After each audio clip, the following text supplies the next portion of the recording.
Ветеринар стоял у своего кабинета с котом на руках. Вид у врача был расстроенный и даже немного растерянный. Так же выглядел и кот, рот которого был постоянно открыт. Неподалеку стояла женщина.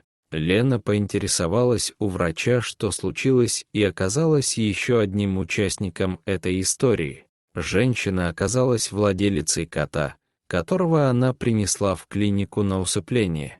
Кот выглядел очень плохо, было понятно, что он травмирован не случайно, скорее всего его били и делали это не раз. Ветеринар пытался объяснить женщине, что кота можно вылечить и не стоит идти на такие крайние меры, как усыпление, а хозяйка настаивала на своем, утверждая, что Кузе уже 10 лет, и он ей не нужен. Кроме того, она говорила, что раз в год кто-то поступает с ним таким образом, учит, как объяснила сама женщина.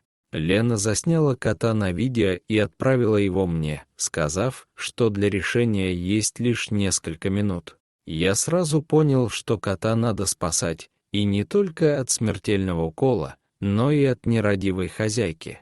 Слушая объяснения хозяйки кота, мне тяжело было понять, как же должен деградировать человек, чтобы нести такую чушь. Как по мне, таким людям надо вообще запретить приближаться к животным. Кузя жил у нее 10 лет, и я уверена, что каждый этот год был для него мучительным. Не знаю, отправляли ли кота на самовыгул или так жестоко с ним обращались именно дома, но слова женщины были жестокими и циничными.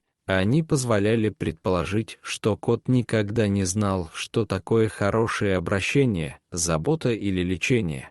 Когда мы сказали, что заберем кота, женщина была крайне удивлена. Она никак не могла понять, зачем нам надо пожилое животное, и отговаривала нас, рассказывая, что Кузя очень привередлив в еде, не умеет ловить мышей и вообще очень несамостоятельный в силу отсутствия зубов и преклонного возраста.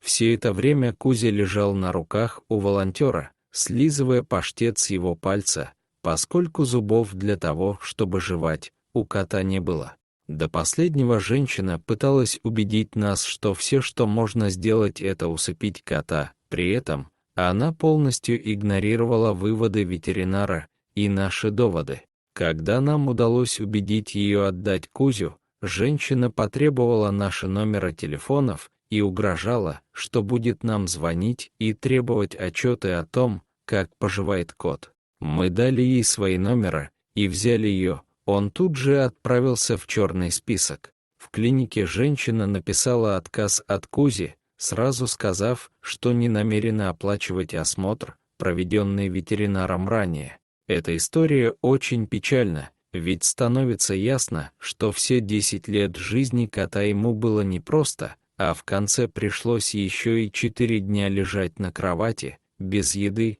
воды и возможности двигаться. По крайней мере, именно это нам сказала его хозяйка, которая оставила животное одного на 4 дня, просто уехав из дома и даже не беспокоясь о своем питомце. Дорогие зрители, если вам понравилось это видео, то ставьте лайк и подписывайтесь на наш канал. До свидания.